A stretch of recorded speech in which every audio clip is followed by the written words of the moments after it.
Meus queridos irmãos, a igreja celebra hoje a solenidade de Cristo, Rei do Universo.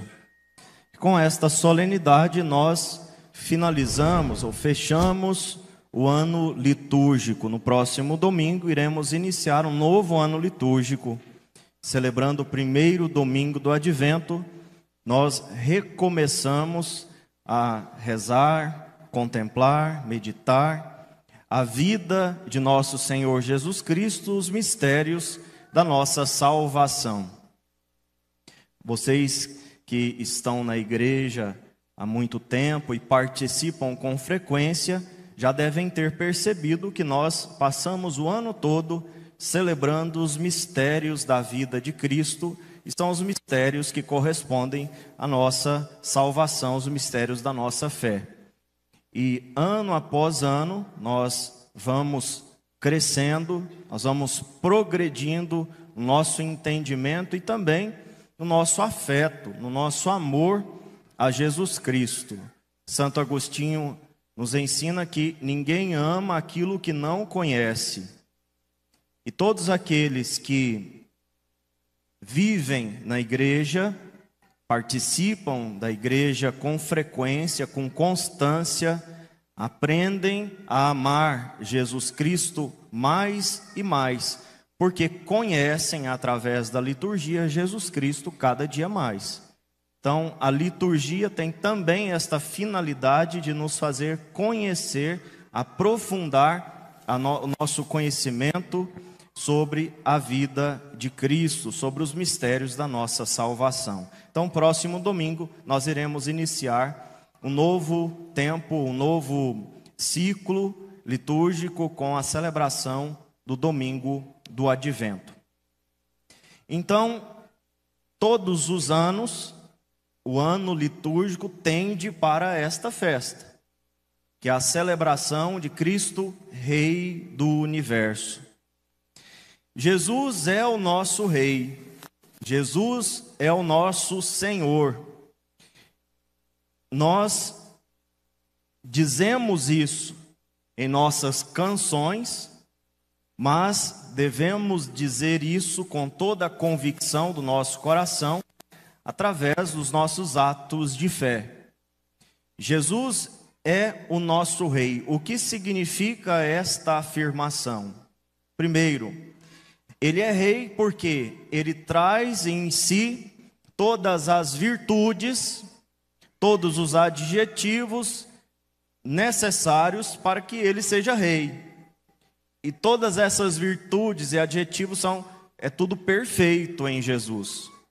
Então Ele é o Rei porque Ele pensa em nós. Ele é o Rei porque Ele dá a vida pelo seu povo. Ele é o Rei porque Ele governa em favor do povo, em favor do bem do povo. Nós temos a nossa imaginação corrompida ou contaminada em relação a reis e rainhas, por filmes, desenhos, comédias, que mostram os reis assim como bobões, ou como tiranos, ou são grandes bobões, ou são tiranos, que governam em seu favor, que esmagam o povo, que oprimem o povo, sobretudo os mais pobres, em seu favor. Na verdade, o rei não deve ser assim. O rei verdadeiro é aquele que governa em favor dos mais fracos. E ele foi colocado lá porque ele tem as virtudes necessárias que os mais fracos não têm. Não é porque ele está lá para governar em seu favor, em favor da sua família, dos seus interesses particulares. Ele está lá, colocado lá, para governar em favor dos mais fracos. Ou seja, Jesus, ele governa em nosso favor. E não só isso, ele vai à frente do povo, ele dá a vida pelo povo, ele derrama o seu sangue em favor do povo. Então não há rei melhor, não há rei mais virtuoso do que Jesus. Então ele é rei porque ele tem tudo para ser rei. Ele é rei porque de fato ele é rei. E além disso, ele é rei porque nós somos os seus súditos. Nós nos submetemos à sua autoridade, ao seu domínio, à sua majestade. Nos submetemos justamente porque entendemos que ele quer o nosso bem. Nos submetemos voluntariamente, livremente, porque sabemos que ele faz tudo para nos salvar. Faz tudo para que nós estejamos no melhor lugar. O melhor lugar é no reino do seu Pai, é o céu. Então, nós nos submetemos à autoridade de Cristo, porque vemos nele um rei bondoso, um rei virtuoso, um rei que dá a vida por cada um de nós. E a pergunta que nós precisamos fazer nesta festa de hoje é justamente essa: nós nos submetemos a ele? Nós que sabemos, estamos cansados, carecas, né? Uns estão até mais do que outros, mas carecas de saber que Jesus só faz o bem para cada um de nós, só procura o nosso bem. Nós de fato nós nos submetemos a ele? Ou nos submetemos a outros reis, a outras autoridades que não querem o nosso bem? E às vezes dá até pão e circo para cada um de nós, né? Alegrias fugazes, efêmeras. Dá para nós um passatempo, mas não dá vida, não dá plenitude de vida. Dá prazer, alegrias efêmeras, como eu já disse, diversões, mas não nos dá a vida. Nós estamos nos submetendo a qual rei, qual reinado, a qual autoridade nós estamos nos submetendo? É uma pergunta importante nesse dia, porque dizer que Jesus é rei só da boca para fora não vale. Dizer que Jesus é o meu rei só da boca para fora, sem assumir as implicações desta afirmação, não vale, não adianta. É bonito para os outros verem, mas não tem nenhuma efetividade na nossa vida. Porque qual é a primeira implicação desta afirmação que a liturgia faz hoje? Que Jesus é rei e nós somos os seus súditos. Nós nos submetemos aos seus mandamentos, às suas ordens, aos seus comandos, porque entendemos que ele só quer o nosso bem. E tudo o que ele manda a gente fazer é para o nosso bem, é para a nossa salvação. Esta é a grande implicação desta afirmação. Mas infelizmente muitos querem dizer que Jesus é rei só da boca para fora, para fazer bonito, para sair bem na foto, mas não se submete a Jesus. Tem suspeitas ainda, às vezes suspeitas sobre o amor, a misericórdia, a bondade, as intenções de Jesus Cristo. Será que ele quer o nosso bem mesmo? Tem gente que se pergunta. Será que ele quer a nossa salvação mesmo? Tem gente que se pergunta. Será que não vale a pena seguir outro rei, outra autoridade? Será que eu não posso ter Jesus como meu rei, mas fazer o que eu quero? Ou me submeter aos poucos, me submeter em partes, de maneira fragmentada, só naquilo que me convém? Não é possível. Então, se nós dizemos que Jesus é o nosso rei, precisamos assumir a implicação desta afirmação. E a primeira implicação é que nós nos submetemos a ele livremente, voluntariamente, porque entendemos que ele quer o nosso bem. Então, queridos irmãos, faça essa pergunta agora. A qual autoridade você está se submetendo? Não só de maneira geral, assim genérica, mas de fato, qual autoridade você está se submetendo? Quem é que tem comandado a sua vida? Nas grandes coisas, mas nas pequenas coisas, que são maiores ou mais numerosas, melhor dizendo, que as grandes. É que em grandes coisas acontecem muito pouco na nossa vida, as grandes coisas. Acontecem raramente, mas as pequenas são numerosas, no dia a dia, no trabalho, na faculdade, nas escolhas que nós fazemos, nas decisões que nós tomamos, vamos dizer assim, lá entre quatro paredes. Quem é que tem comandado a sua vida? Quem é que tem dado o tom das suas escolhas? Qual rei tem te governado? É uma pergunta necessária que nós precisamos fazer. E a resposta mais conveniente ou mais justa é Jesus. Tem que ser Ele, porque nenhum rei fez tanto por nós. Nenhum rei fez tanto por nós. Ele deu a vida por nós. Precisamos confiar. Nele podemos confiar. A segunda coisa que eu gostaria de trazer para a nossa reflexão é mais direcionada aos irmãos que vão receber a primeira Eucaristia. Isso eu peço que vocês agora olhem firmemente para mim. Olhem firmemente. Renunciem ao sono, ao cansaço, à distração e olhem para mim. Mas também eu estendo nessa reflexão para todos nós. Hoje vocês vão receber Jesus na Eucaristia, pela primeira vez. Primeira Eucaristia significa isso, a primeira vez que vocês vão comungar. Para muitos católicos, não só do Brasil, mas do mundo inteiro, a primeira Eucaristia é também a última. Não só porque nós podemos morrer depois que sair daqui, né? Ou como a beata Imelda, morrer de alegria.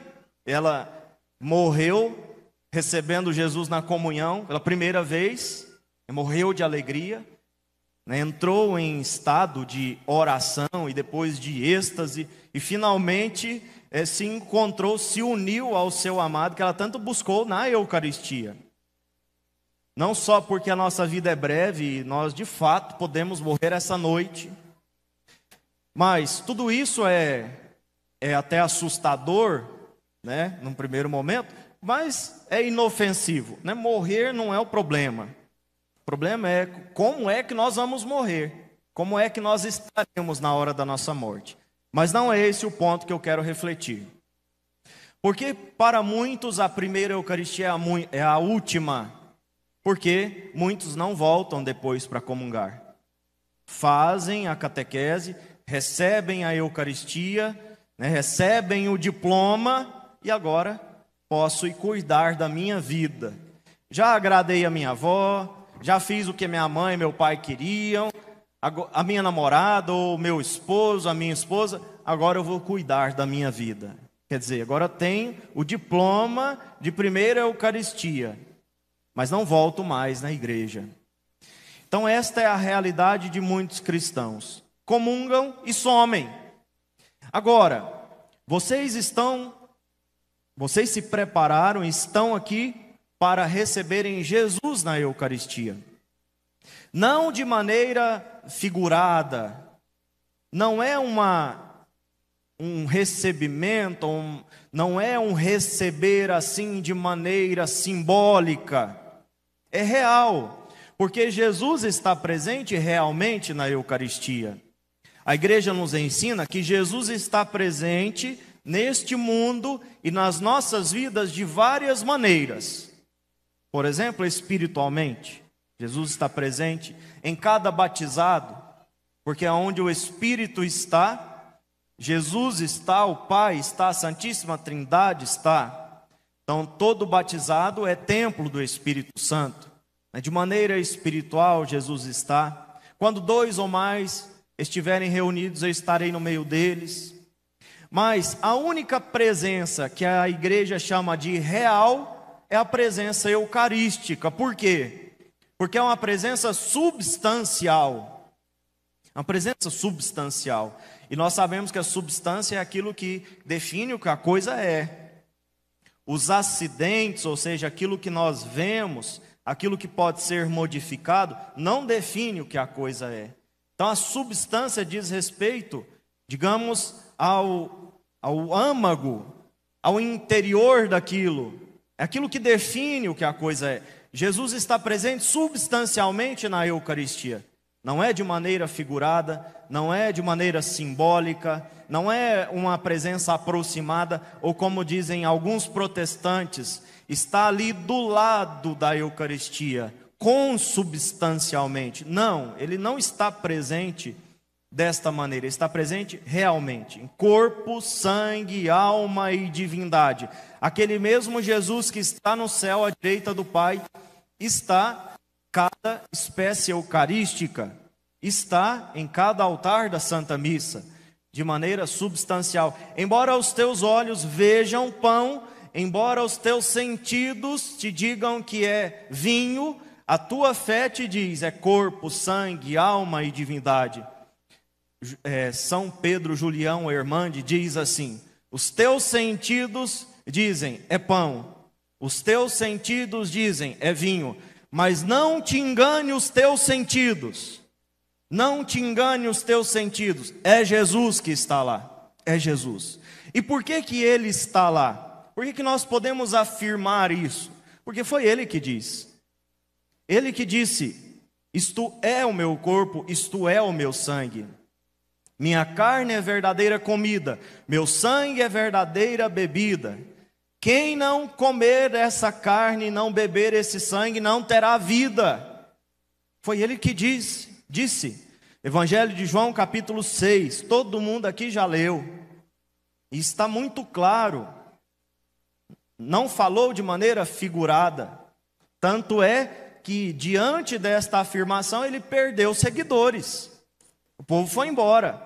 E ele não voltou atrás dizendo assim: voltem, eu estava falando, mas era de maneira figurada. Era uma metáfora, vocês entenderam mal. Jesus não fez isso.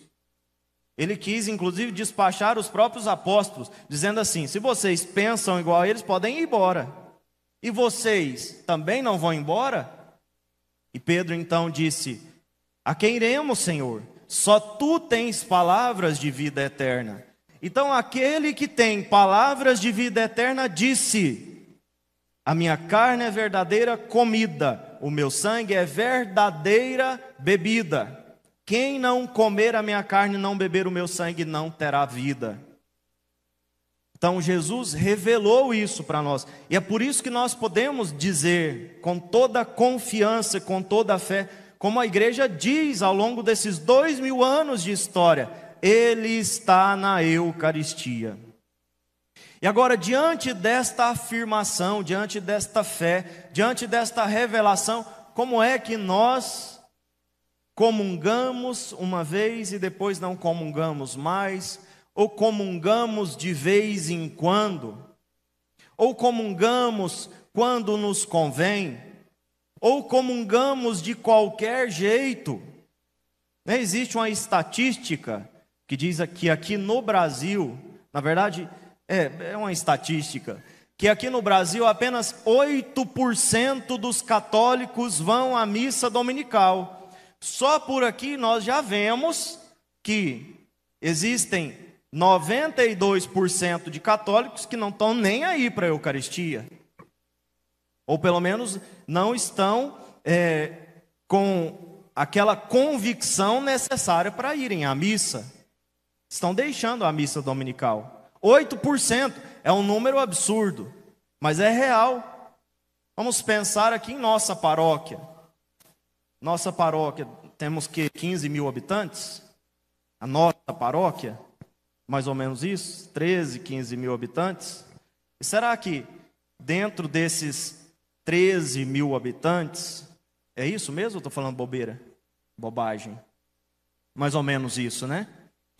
Então, dentro desses 13 mil habitantes, quem se diz católico? Será que a metade?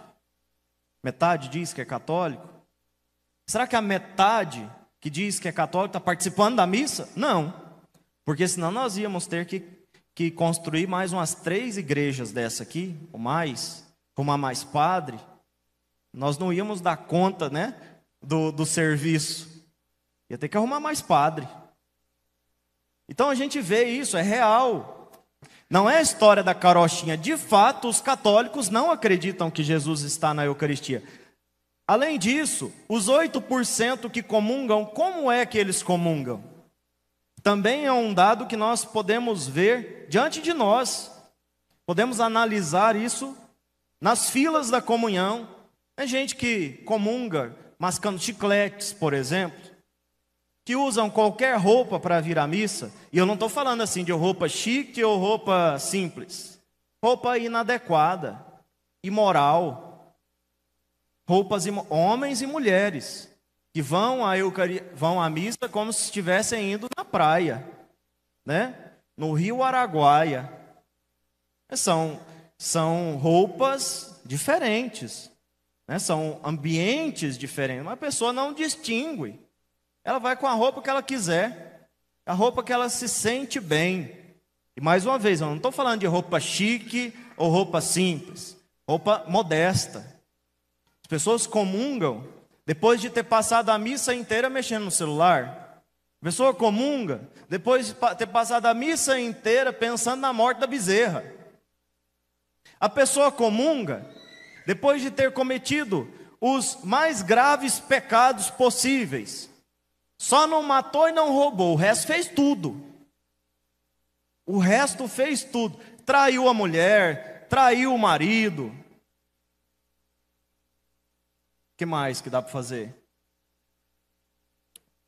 Se a gente for entrar no universo do celular, por exemplo, fez tudo o que podia, o que não podia no celular, na internet.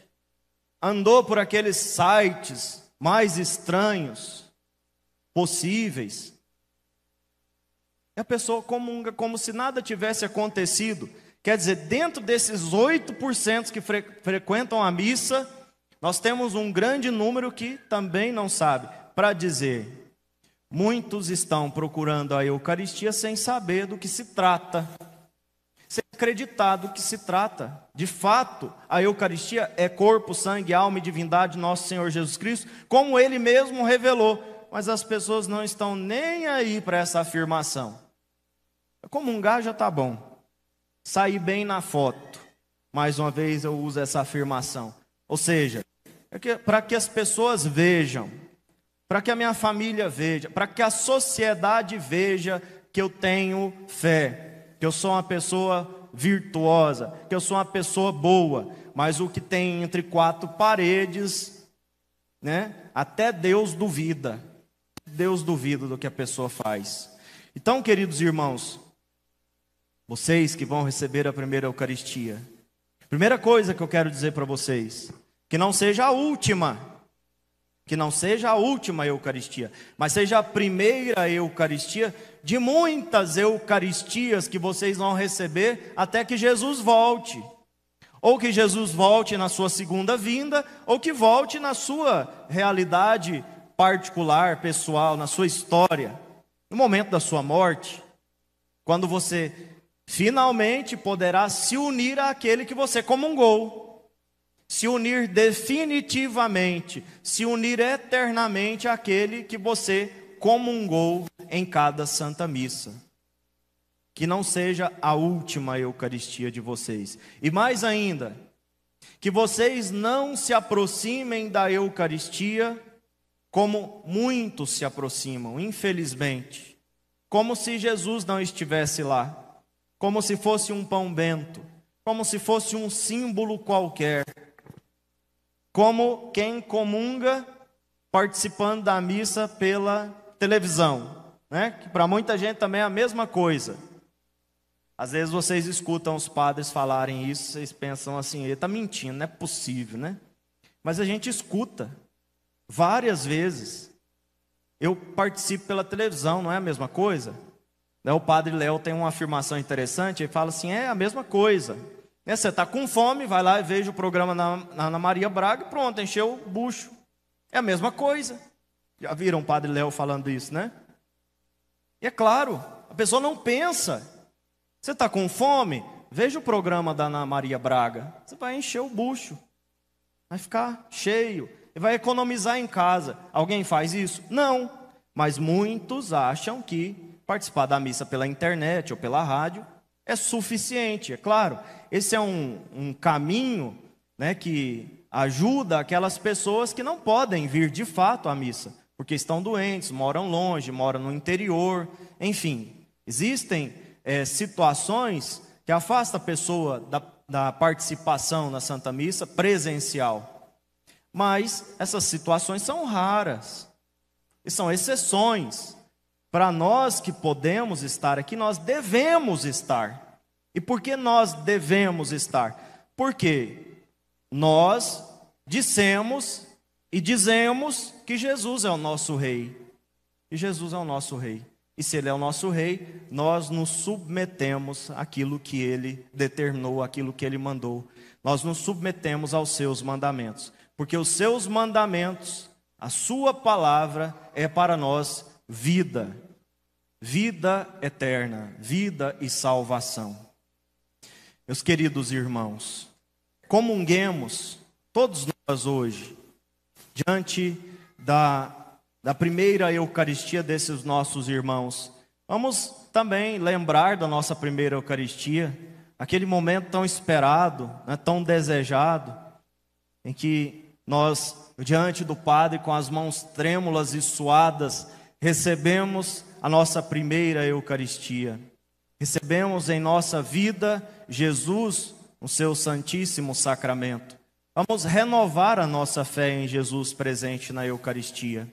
Vamos renovar a nossa fé nas palavras, nos comandos, nos mandamentos desse Rei que só quer o nosso bem. Adoremos o Senhor na Eucaristia sempre que for possível. Também temos adoração aqui de segunda a segunda.